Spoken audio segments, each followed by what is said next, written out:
True Believers, welcome to episode 2 of Heather and Sky's Superpower Hour. I am one half of your hosting team, former professional wrestler, host of the Put Over podcast, Skylar Mars. And this down here, as you can see on the screen, on your 9:16 ratio phone, is none other than I was doing so well and I messed it up. Author of Imogene The Voodoo Queen, and the second title of your book is so long and this is going to kill me, but I'm going to try. Okay, you can do it. I immediately messed it up. Literally one word in. Okay. One more time. 5 things Adeline Stein left on the bus on her way to the zoo. Very close. 1 out of 5 items that Adeline Stein left on the bus on the way to the zoo. So close. It's so long! Oh, I know. It's on purpose. Okay. Author of that too, Heather Pedoto. She's my lovely fiance. We introduced ourselves in the last episode, so that's all you're getting. Go back and watch it on our new YouTube channel. And welcome to Heather and Sky Superpower Hour. Hi. Before we get into today's topic, we wanted to play a little game. Why don't you introduce the game? So, it's kind of like the newlywed game in that we guess each other's answers, and we're going to guess which fictional land the other one wants to visit. Yes. Do you have it written down? I don't have it written down but I think I know which one you like to visit the most. Okay. So here's my guess for you.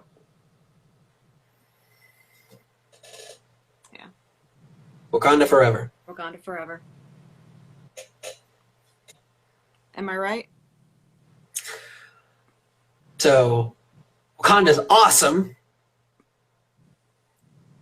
And rest, Chad. Rest in peace. Sabuton. But my answer would be New York in the year 3000 for Futurama. Man. Or Arlen, Texas from King of the Hill. Oh, I thought we were just going by comic book lands. See, I wasn't sure because you said fictional when you suggested this, and when you you said it just now again. So yeah. I thought it was fictional. Yeah, no, that's right. So what's your guess for me? Okay. Knowing that I did comic book lands. That it has to be comic book lands? My guess is my answer would be comic book lands. There's 3 of them. 3, okay. Professor Xavier's School for Gifted Youngsters? Oh. I'm already wrong, aren't I? Yeah, but that's great. Avengers Mansion? Man, I suck at this. You don't suck. You're doing a good job. What was the last one? I had a third one planned out. Because you said fictional, but only 2 of them were comic books. My third one was going to be Hogwarts. Oh, yeah, that would be great. So my answer is Atlantis, with the asterisk that I'd have to be accompanied by an Atlantean that would keep scary fish from trying to get me. That's a good one. I'd need to be hanging out with Aquaman. Then Wakanda, of course, and then Asgard, because Loki sighting. Hello. I mean, who doesn't want to hang out with Aquaman? No.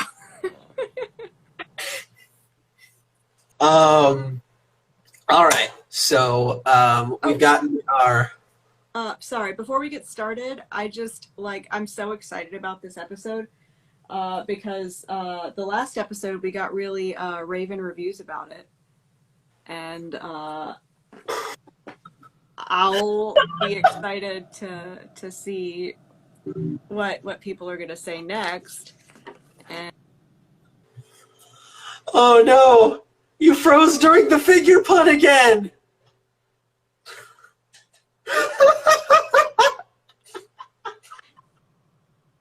Did I break the toy puns again? Did I break the podcast with my bad puns again? Apparently so. Instagram apparently is not a fan of your humor, but I sure as hell am. Yeah. But yeah, so now we can continue now that I'm done being a nerd. I mean, never. To answer your question, Cable Guy, I'm going to answer Cable Guy's question real quick in the chat. He said, "Why you say former pro wrestler, true workers never retire?" This is true, but that doesn't mean I won't be again in the future. I'm just not now. So, former professional wrestler. Well, anyways, back on topic. Our topic for today. We're going to do a DC episode soon. This is a promise. And we will touch things like Image Comics and Dark Horse and all that jazz. Who knows? Maybe we'll get crazy with you guys one day and do a manga. But, okay, maybe not a manga. Look, if anime fans were nicer to me, if y'all weebs were like, yo, you watch Tiger Mask W, that's cool. Instead of like, that's not a real anime, I'd probably watch more anime. But y'all just like, kind of threw me off immediately. Like, I bruh. mean, but anyway. I'm good with the fans, and I'm happy they enjoy it, but I don't. I got nothing. But here's what we're gonna do. Today we're talking about things we'd change about the MCU. So we're doing another MCU episode. Next week we'll try to do something different. But for today, things we'd change about the MCU. And I think I speak for both of us when I say for the most part, even though we do have a list of changes we're gonna go over today. Which our opinions are our own, not each other's, if that makes sense. Like, we have our separate opinions from each other. I think I speak for both of us when I say that, for the most part, the MCU has been ratio of good to bad has been good. Oh, like, it's been very high. Absolutely. Like, the MCU is, their worst movie is, like, not even that bad. You know? Thor Dark World, in my opinion, is the worst one. And it's not even that bad. Like, it's not great. I've seen worse. That being said, we do have changes. We have ideas. Oh, yeah. So why don't I let you go first, baby girl? Okay. So my first change is a big one, and it's to just go ahead and make Tony Stark an alcoholic. Yeah, we did talk about this. Yeah, because like, people argue that you shouldn't really make. You're right, that is from the comic book, his alcoholism, but even Jon Favreau said that alcohol is still a big part of his character. They show him drinking a little bit, but it resolves itself without ever being really on screen.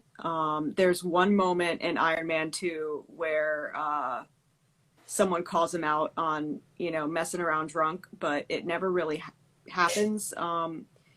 Superhero movies aren't fairy tales for boys.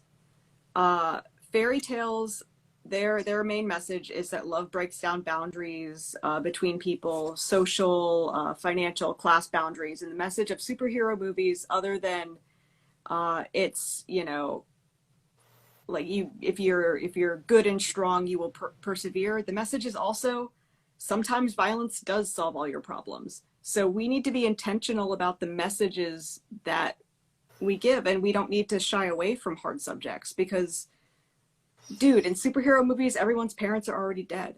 Like, why are we trying to hold people's hands through it? I think it's good for children to see that their heroes are flawed and sometimes they need help. Yeah. Oh, sorry. You have something? So my argument there would be that there is a place for dark and gritty, even though one day we'll talk about this. I think dark and gritty is the single most overused thing in all of comic books. Like, oh, yeah, I know you do. Big detriment to superheroes in general. Dark and gritty can be fine when done well, but if you, like, 90% of dark and gritty things are flat out terrible, and I'll expand upon this in a future episode. Yes. But.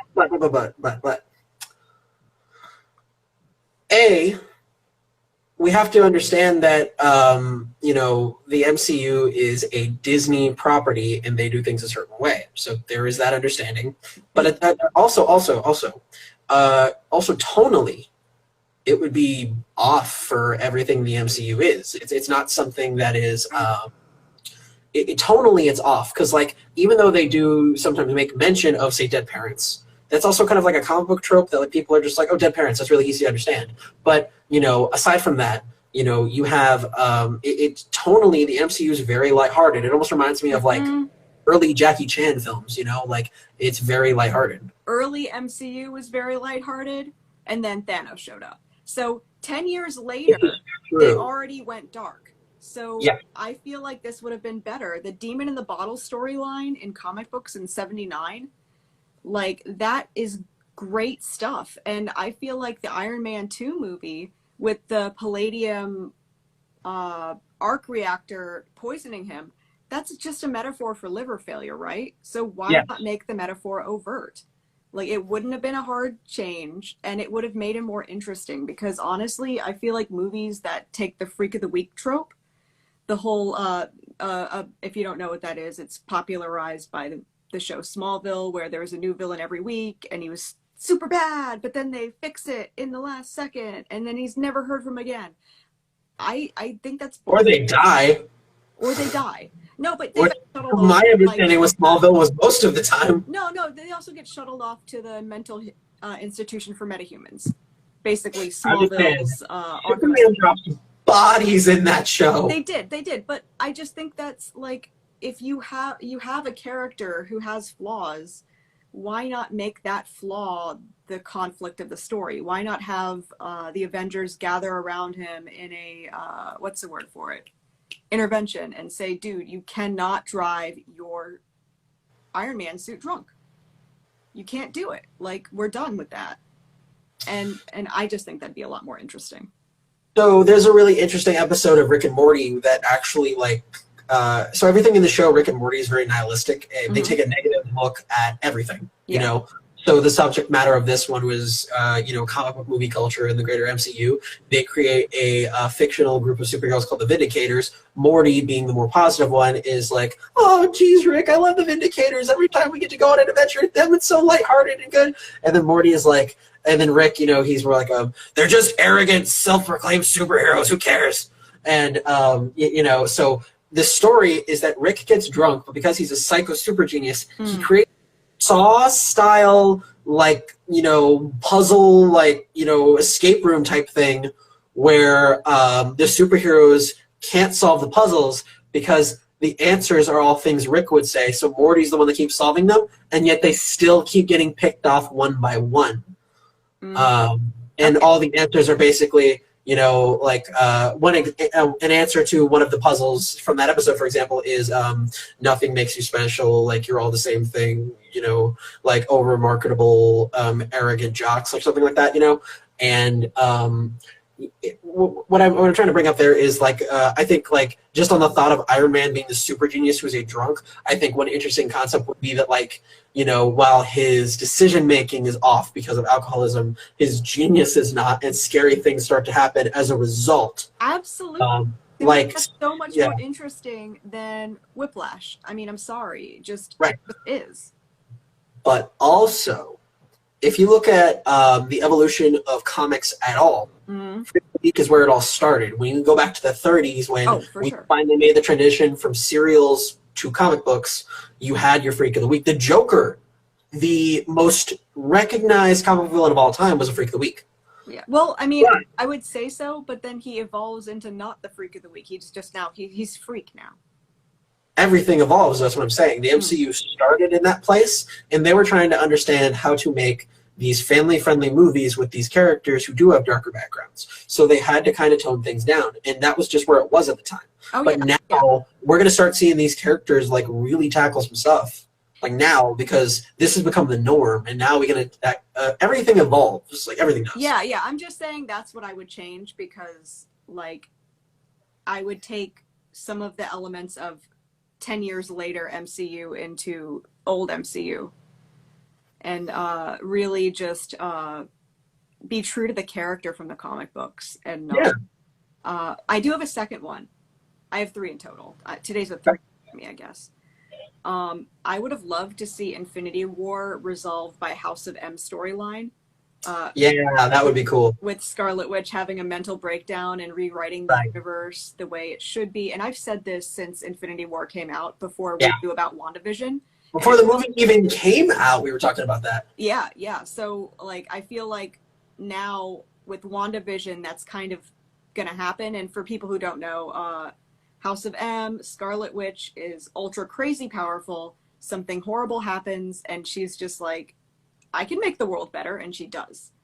And Yeah. I can see that snap happening at the moment of Vision's death, when Thanos seems like he would, the snap, seems like he would persevere. And then the world is so much worse and so much stranger, and the Avengers have to navigate that world created through Scarlet Witch's grief.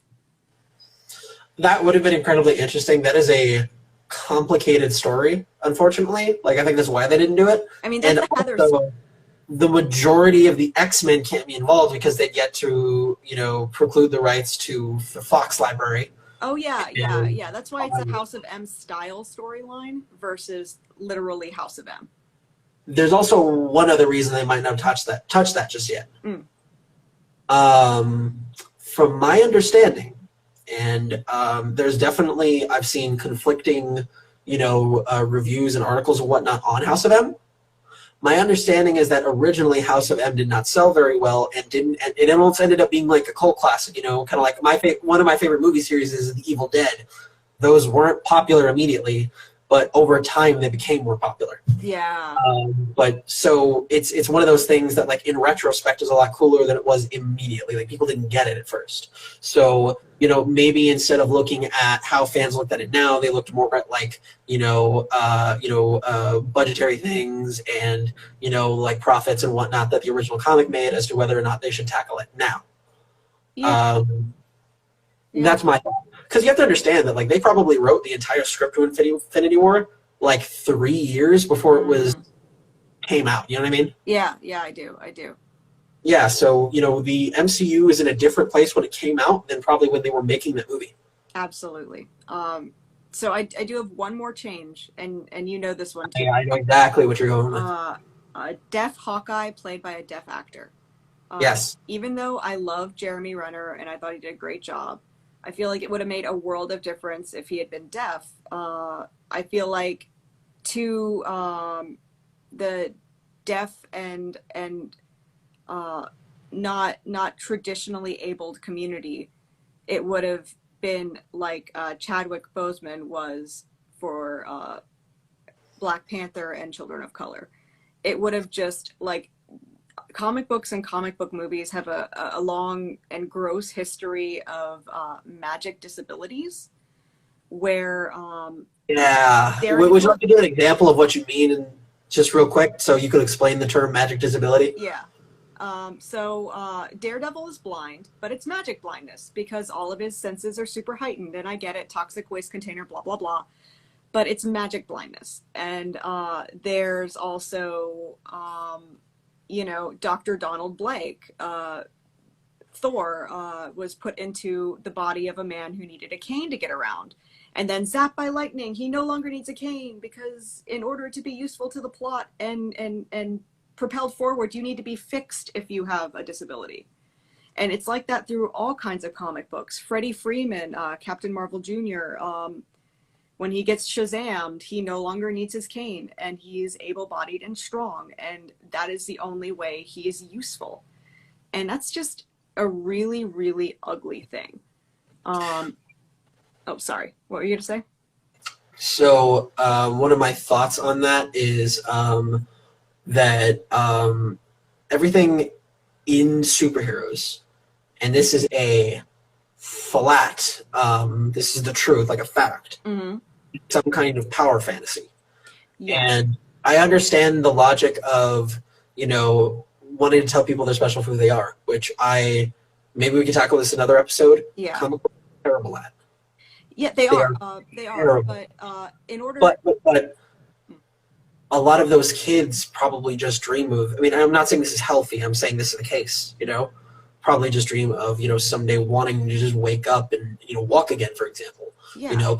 Not saying that that's a healthy way to look at life. I'm saying that from the mind of a kid who has not matured and has come to terms with what he is, that's just what they want. They want to snap their fingers and fly or walk. Yeah, absolutely. So this is a far closer, this is a child's power fantasy.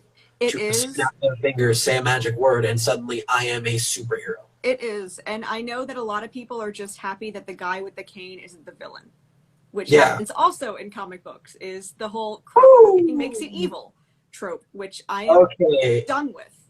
Lizard. Yeah. To be fair, that's more like character motivation. That's not necessarily, that's not at all intentional. It's just like motivation is that something's holding him back. He feels like he has more potential, so he's using his mind to try and fix that, and ends up accidentally becoming a monster. And if anything, there's almost a kind of like sub theme in there that he just accepted himself for who he was, and trying to make such a drastic change ended up hurting him. Yeah, absolutely, and it is the case very often, and it just gets under my skin. I think it would have been great to see Hawkeye just continue to kick butt and just be deaf, and just like thrive and have a great family life and have all those things that we love about the character there, except he speaks in sign language, except you can't yell to get his attention. You got to do something else to get his attention. Like, tiny changes there, it would have been incredibly special. Right. And another problem with that is that filming, like, every MCU movie has been an action movie. Yeah. They might be different genres of action, like sci-fi or fantasy, or but they're action movies. Yeah. And that's another thing I want to bring up in another episode, that not all superhero movies need to be action-based. But it's difficult to film, action based on someone who is of limited mobility. It is, but to that, I would say writers do better. Like, do better. Figure it out. It's hard, but it's not impossible. However, we did discuss this before, and you did ask me to bring this up. I do have a real-world example of action being done by the handicapped. I actually tried to invite them to this stream because I wanted to talk about it. But like I said earlier, a former professional wrestler. There are 2 professional wrestlers on the indie circuit currently who are, disabled. They are handicapped, and they're having wrestling matches that are of high quality. And I say that because that's a really special thing. There is someone who is not, who has some kind of handicap to them, but they're literally doing live extended action sequences. Those 2 being Gregory Iron, who is of Bell's palsy, and Zach Gowen, who is missing I believe his left leg. And they're actually, I believe, if I remember correctly, they're part of a tag team sometimes called the Handicapped Heroes. Yeah.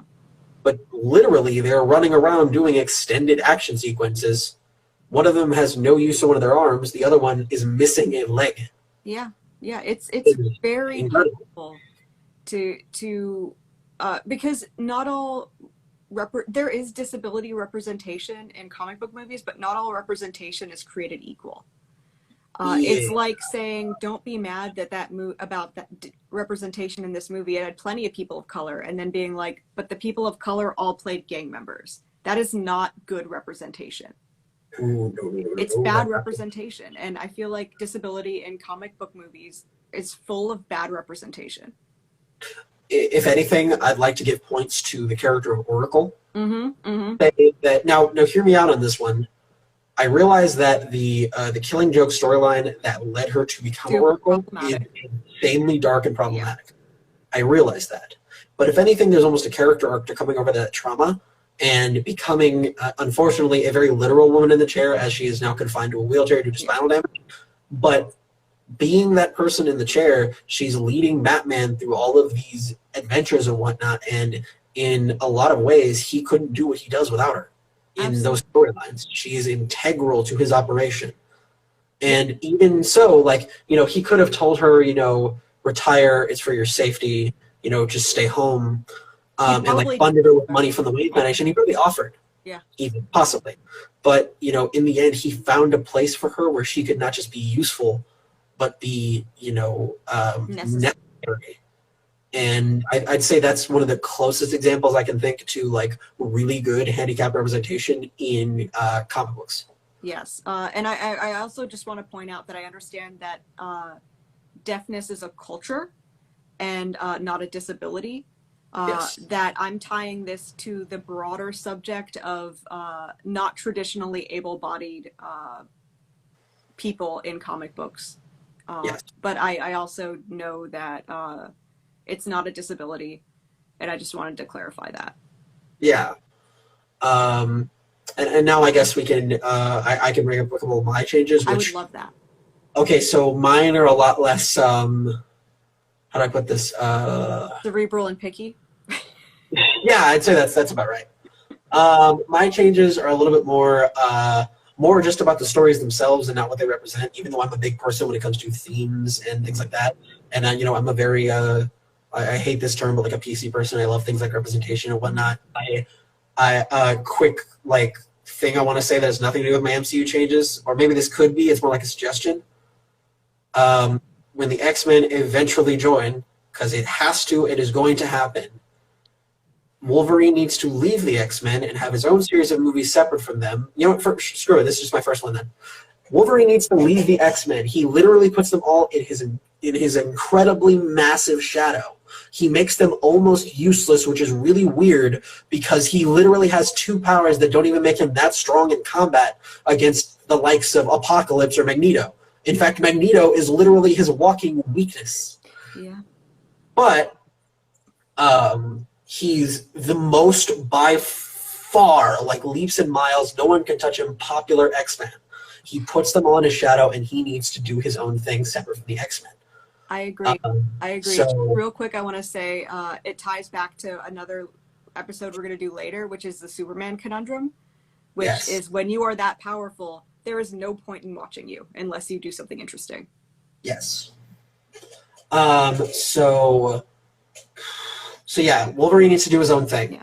My suggestion would be that he teams up with the Hulk. But Hulk still can't have his own movies because Universal owns the rights to Hulk films, but Hulk can still appear in other people's films. Okay. So my suggestion is that he teams up with Wolverine because they actually have a really interesting dynamic in the comics. They do. Also, by the way, did you hear that, like, Hulk's arm damage might be permanent? No. Yeah, the arm damage he got from holding the Infinity Stone might be permanent. That's what some people are. There's a rumor that's going around. Huh. I mean, they could just get. I mean, not to completely backtrack and, like, you know, discriminate against the point you just made about handicapped superheroes, but, like, they could just give him a robot arm. That would be an easy fix. Well, but, like, yeah. Yeesh, I had no idea. I didn't even think that was possible, honestly, with how Bruce Banner was talking about in the first Avengers movie about shooting him coming back. But I guess Infinity Stones are big magic, and big magic has. Yeah. So you know, maybe they could use this as an opportunity to do, you know, your thing and have the Hulk just straight up be a handicapped superhero. Yeah. I mean, granted, by that logic, he's also big and strong still, so the use of his, you know, one of his arms, I guess, is not as different. Yeah. But, you know, still there's an idea there. But also, as far as the X-Men proper, my suggestion is, first of all, you have It and Stranger Things, which are making, you know, this really popular thing out of child actors. And I think the X-Men should be young this time. I feel like we've seen a lot of stories about them getting in love triangles and all this, like, you know, Saved by the Bell bullcrap. And I'm not saying anything wrong with that necessarily, but it gets a little old when not only are they doing it, but they're recycling it. I've seen, you know, most versions of the cartoon do something to the effect of, you know, a, like, really bad version of the Dark Phoenix storyline. They tried it in the movies and it bombed. That was a massive failure. Like, oh my god. You love the X-Men, you didn't even bother to see it. Yeah. But and also Jean Grey's not a very interesting character by herself. They've had to make incredible changes to even make her approach interesting, and they're generally bad at it. I mean, Superman conundrum. Once you hit Dark Phoenix, what's the point? Well, that's the thing. Dark Phoenix was one of the few stories that made her interesting. Before that, he's like the character's overpowered non-humanness. Okay, imagine Velma with no personality. Yeah. Like, that's kind of who she was before Dark Phoenix. Yeah. So anyways, my suggestion would be to do a kind of Stranger Things type thing where a lot of our favorite X-Men, not all of them have to be teenagers, but some of them are, like Jean Grey and Cyclops. And I specifically say you should cast Millie Bobby Brown as the new Jean Grey. Okay. I think a young Jean Grey. Well. Yeah, exactly. She's literally famous for playing a psychic on TV. She's a great young woman, and a young actress. What I tried to say, and she's I think it's different, and it would be interesting, and that's something that's happening now that people like. Yeah. So that's a good call. And with Wolverine gone, you kind of need a new head of the team, X-Men. Yes. X-Man. I think it needs to be Iceman. I dig it. Iceman has been wronged by comic book, and he's been the butt of some jokes that would not fly today. Yeah. So this is a fun fact about Iceman. Many know that he is one of the few openly gay superheroes in, and I mean like a male, gay person, because you can do lesbians all the time, but unfortunately a lot of people use that for sex appeal. I'm talking about a gay man, which is more like a representation thing. Yeah. However, when that was introduced, that was a bad joke. Yeah. That was a really messed up joke. Yeah. When they introduced him as gay, Jean Grey read his mind and told him he was gay. Yeah, he didn't come out. He did not have the choice to come out. I read that whole thing. It was awful. That's terrible. Look, the MCU doesn't have any gay representation. They literally had their first openly gay character in a 5-second scene. Yeah.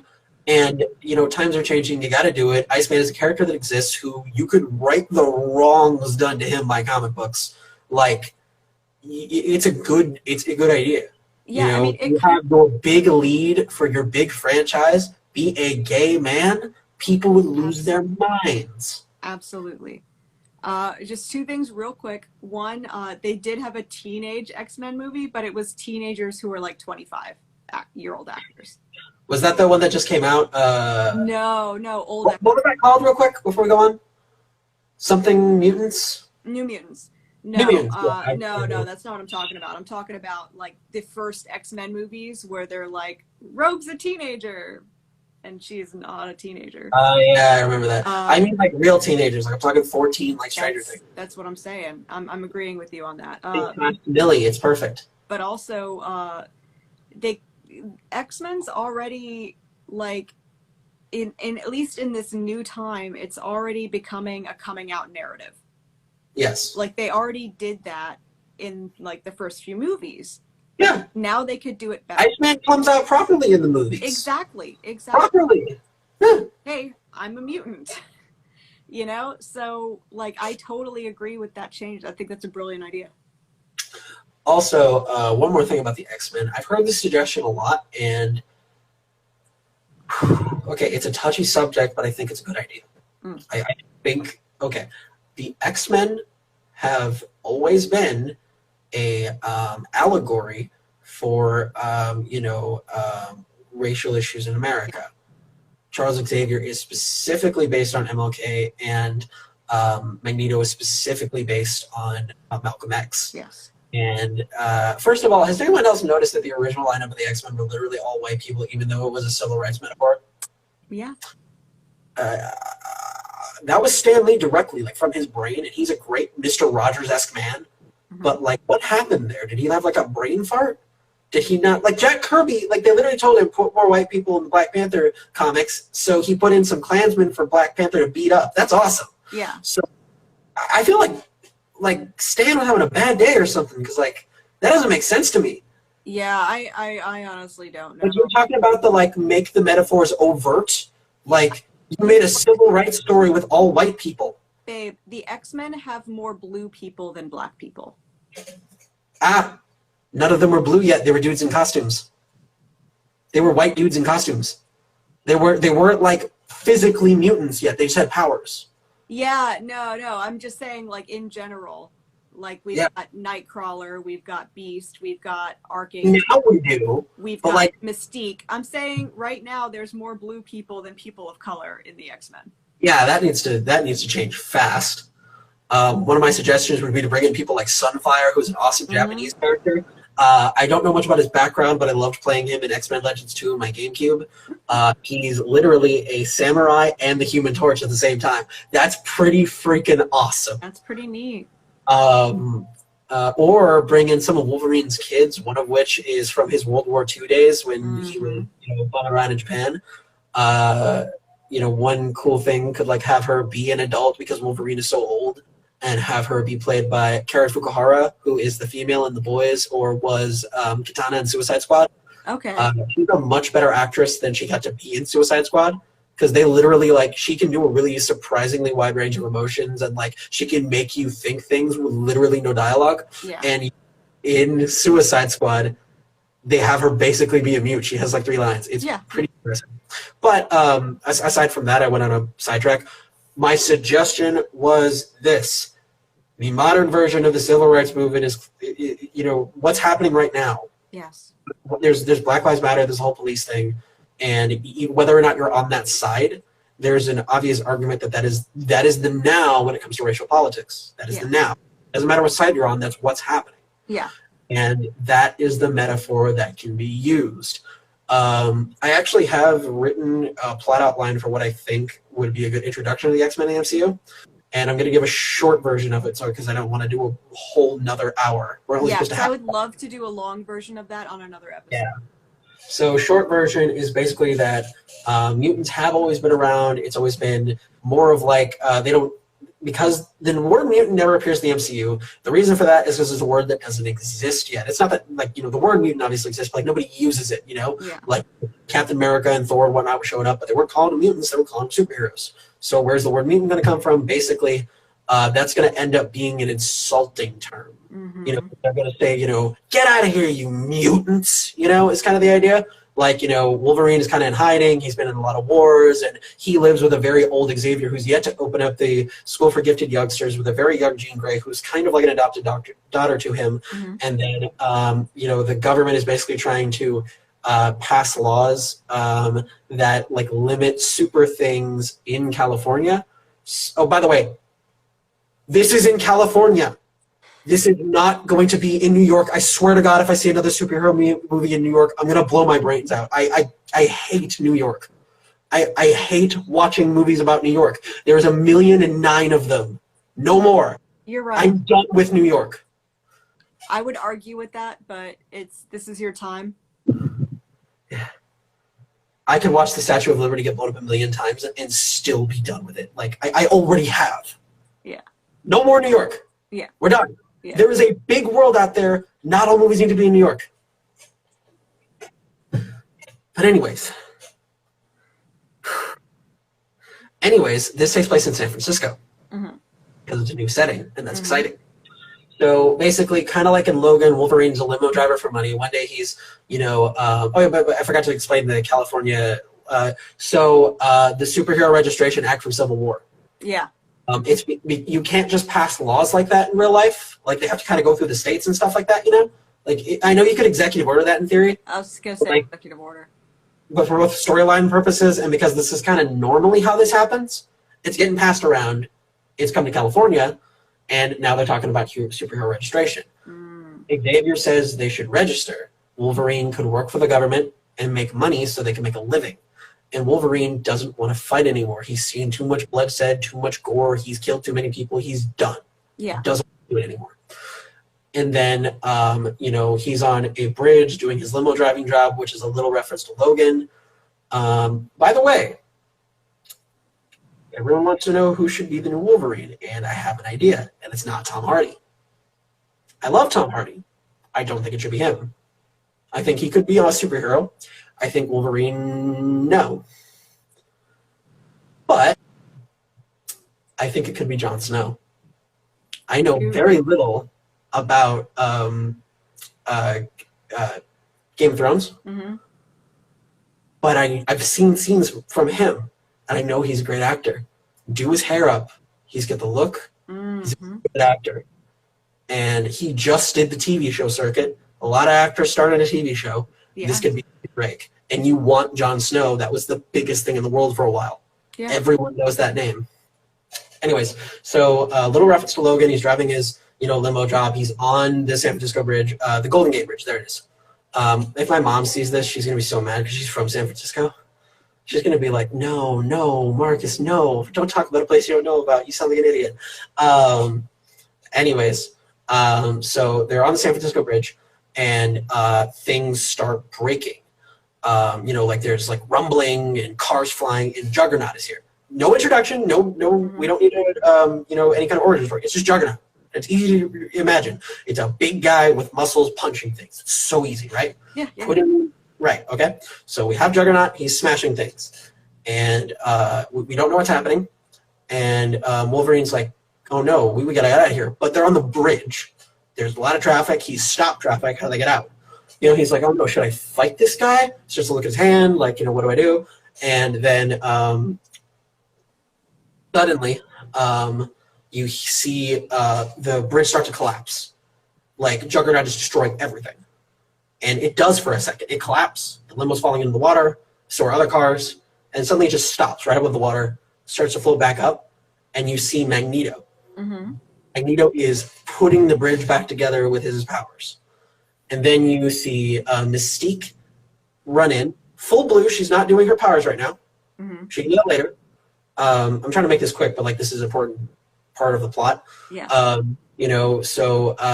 She's helping people get out of their cars and get off the bridge. She's directing traffic, basically. Mm-hmm.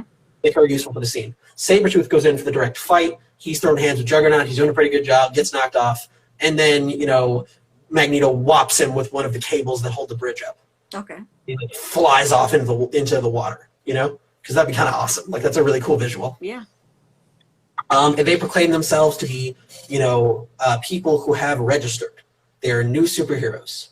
And, and then, Wolverine goes home. Xavier continues to say that that's a pretty good idea.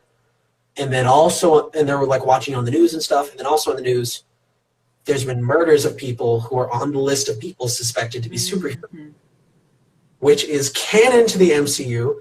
They had it in Agents of S.H.I.E.L.D. They did. The Inhumans. Yeah. They had a list of people they suspected to be superheroes. And people from that list start dropping. Yeah. And they keep seeing, in spray paint, because blood would be a little too gruesome for a Marvel movie. It says, mutants, go away. Mm-hmm. Mutant has basically become a slur. Yeah. So then Wolverine, it's he was basically a hunter. That was his job in the military for the case of this series, right? Yeah. He's been in every army since the Revolutionary War, but one of his jobs is to go out and find people because of his incredible sense of smell and stuff like that. His animal powers, right? Yeah. Don't get talked about a lot. Usually he's got claws and healing, but he's got really cool animal powers, smell and stuff. Yeah. And they never bring it out. Because, that's actually really cool. I always just figured he was a good tracker because, he's old and he's done a lot of stuff. No, I asked yes too, but no, it's legitimately a part of his power set. He's got, cool. He's very feral. Mm-hmm. Anyways, swipe. So, you've got, Xavier tells him, okay, this time it's for our safety. You're old, you actually worked for the government. You're definitely on some kind of list somewhere. Yeah. They're going to come for you, and if they come for you, they're coming for us. Yeah. But if you found him first. So you have Wolverine trying to hunt down this mutant killer, right? And maybe you could have a scene where he runs into Nick Fury, and they talk about, knowing each other, maybe back in Vietnam or something. Okay. Get a little Wolverine cameo, you know what I'm saying? Yeah. It'd just be fun, hunting. Magneto tries to recruit him. He says, no, this is just a one-off to keep my family safe. Hunting. And then it's Deadpool. The killer's Deadpool. But this seems a little not like Deadpool's MO. Mm-hmm. He doesn't care about anybody. He was being paid by the Senator Stryker. Senator Stryker has been paying him to kill people on the list. When Magneto finds this out, he loses it. Okay. He realizes that people he was working for were literally working against him. So he starts the Brotherhood, because that is now his violent protest movement. Okay. While Wolverine was out hunting, Xavier registered himself. Wolverine feels betrayed, he's furious, and he still doesn't want to sign up because of what he just saw, like how ugly the world can be. Yeah. So he dips. He's gone. He leaves, and he's not in the X-Men. He's still associated with the X-Men, but he's going to have his own movie series where he's on the run. You know, because, like, why don't we have an on-the-run guy movie? You know, where he's like, you know, you used to have these old samurai shows in Japan, you know, and then, like, the West started doing it, too, where you'd have this guy who is, I'm checking the time, okay, we're good. Like, the original Hulk show that I loved so much was like this. Yeah. You had a guy who was on the run, he keep ending up in a new town, and even though he's trying to stay out of trouble, he gets in trouble. Yes. Have Wolverine be that guy. That's a good movie series. Yeah. Because Xavier's offer when he signed up, they're like, you're a guy in a wheelchair. What can we use for you? Well, I have like 19 doctorates, and I'm basically the most intelligent person like in the known world. My power is literally I can read thousands of minds at once, yada, yada, yada. And I can raise them. He offers to start the school. So you have the school for gifted youngsters as part of what he signed up for. Wolverine did not clue him in on the government backstabbed us thing. So he's almost naive, but you got to remember, he's not stupid. Wait. Okay.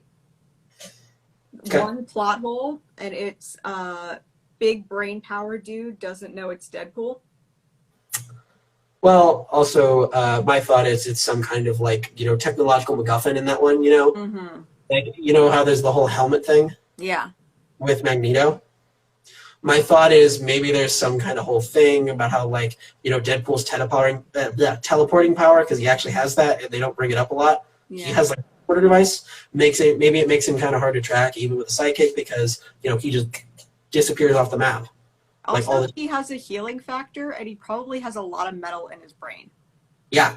I would imagine that maybe he kept confusing him for Logan. Yeah. And, like, not knowing what was happening. Like, maybe he brings it up earlier. He's like, I do see someone, but I'm having a hard time focusing because he hasn't built the... Cerebro. He hasn't built Cerebro yet, so he has a hard time focusing any power, which is also... Mm-hmm. Like, he can do this, but it's really hard to focus. Yes. One of the things he brings up is that his young, almost adopted daughter, Jean Grey, kind of can, but because she's so young, she's learning. Yeah. And he doesn't want to put her in that position. Yeah, exactly. To be traumatized by billions of brains at once. Yeah. Also, he clearly states that, like, someday she's going to be stronger than me, and I'm pretty strong. Yeah. So it's better that I raise her because we don't want her in the hands of people who would use her for wrongdoing. Yeah. She could do terrible things. Anyways, so Xavier's not stupid. He knows something's up. Yeah. And, read a couple minds, he'd figure it out quick. He knows that. Yeah. He's with, plans. Like, he's a million steps ahead. He's Xavier, One of those plans is very direct. He's trying to raise the next generation to be better. Yeah. He wants to know that he's keeping them safe from, people like Stryker. Yes. He's already got a plan in motion, maybe, like, hint at it, but finally reveal it a few movies later, that he was going to expose Stryker. Okay. Because Stryker is a major X-Men villain. Yeah. Logan does his own thing, Xavier starts the school, and that's, like, the short version of my new first X-Men movie pitch. And from there, you can do normal X-Men stuff. But from there, you can carry on, because it's a really good setup. Like, I think that's the best way they could introduce the X-Men now, because, like, one of the big flaws is that the X-Men have always been around, but they don't exist in the MCU. My thought is they do, they just don't talk about it because it's really not that different. A guy who's You know, like this set of people who have powers, they're a bunch of freaks. But these guys with powers, oh, there are here. That doesn't make any sense. Yeah, you know, It's just that mutant isn't a term yet. Like maybe there are some people who are like anti-superhero, so maybe they treat Spider-Man the same way they treat Wolverine, because it doesn't make any sense for those two things to be different.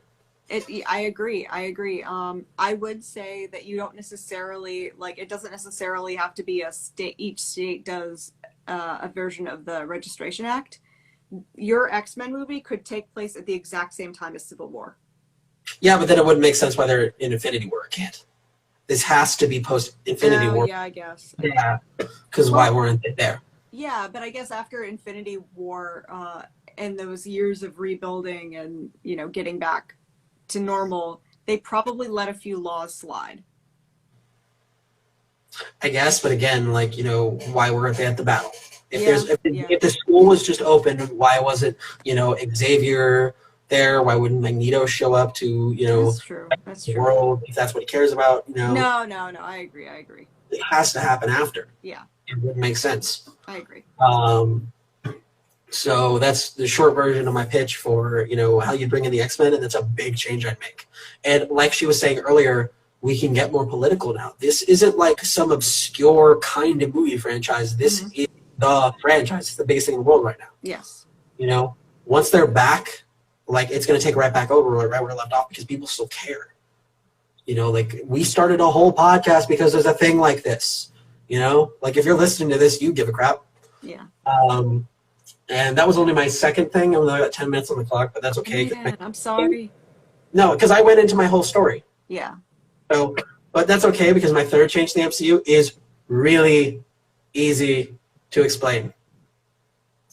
Why in God's name was Ultron a monster of the week? Yes. Age of Ultron was like a whole storyline where, like, there's a bazillion Ultrons. He takes over the world. There's even an alternate timeline where he kills all the Avengers and their kids have to stop him. Like, what? Yeah. Like, it's nuts, you know? No, for sure. It's insane. Like, Ultron shouldn't have just been discarded like that. Like, if they were going to have him be a big deal, they shouldn't bring him in at all. Yeah. I like we talked about earlier, Freak of the Week stories just, they don't have a lot of resonance. Yeah. So, like, it was ridiculous. Like, I realized that this was, you know, this was like just post Iron Man 3, you know, I think. And MCU was still kind of getting into gear. But that was Ultron. I mean, Ultron's first, you can bring him back. Like, well, yeah, that's true, because sure he's literally still hanging out on some obscure program and corner of the internet. He's on Reddit. Yeah. Like, but while I do think that he, in theory, could be the replacement for Thanos as the next big bad for the entire MCU, we don't need to threaten the universe every time. We can have small threats because the world's a pretty big place, and as humans, it's kind of the only place we care about. Yeah. You know? So we don't have to threaten the universe all the time. That was really cool the first time, and it worked. But we can go smaller, and it still will feel big because it still concerns us. Yeah. My thought is the next big bad, for lack of a better term, the next Thanos, should be Dr. Doom. Yes. I said that last time, and I will say it in every episode if I have to. But Dr. Doom is the guy. Yes. He barely even has. I know he can do his lightning stuff, and in some of the comics, he's like literally magic. But he's also just really intelligent. Like, you don't have to make him magic. Yeah. Like, just use like mechanics. Like, have him almost be like Bizarro Iron Man. You know, he's a guy who was clean, or was like a drunk or party guy like Iron Man. He was more, you know, sophisticated, more of an aristocrat, but he's very arrogant. That's why, you know, and he also, you know, have it just start out in Latveria, you know? Yeah. I don't want to start with that accent, Latveria. You know, have it just start out Latveria, like that he's just there. You know, he's been doing this awesome stuff. He's just kind of chilling, running the country. But after seeing what Thanos did, he thinks that, you know, the world doesn't work the way it is, and it needs some kind of different kind of leader, and he's trying to take over. Like, have that be the storyline. Have it more about, you know, the home front. We don't need to go to space again immediately. Yeah. Like, we can do Galactus now. We can do Ultron again. We can do whatever, but we don't have to. Like, keep it small. Yeah, I agree. Like, you know, I'll give an example of what I mean by keep it small.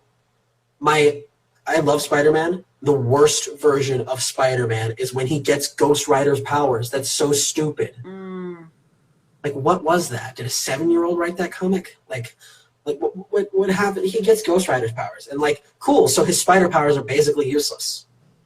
Like, why did he combine with Ghost Rider? That's like taping a BB gun to a tank. Yeah. That's pointless. Yeah, I can see that. Or when he became Cosmic Spider and he's like this intergalactic Silver Surfer level like superhero. What? He's strongest when he's a friendly neighborhood Spider-Man who occasionally yeah.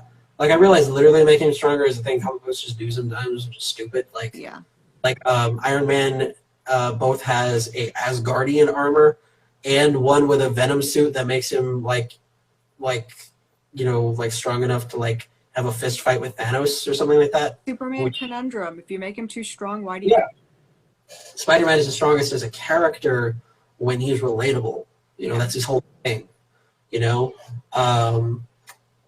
Well, anyways, yeah, that's pretty much our discussion for the day.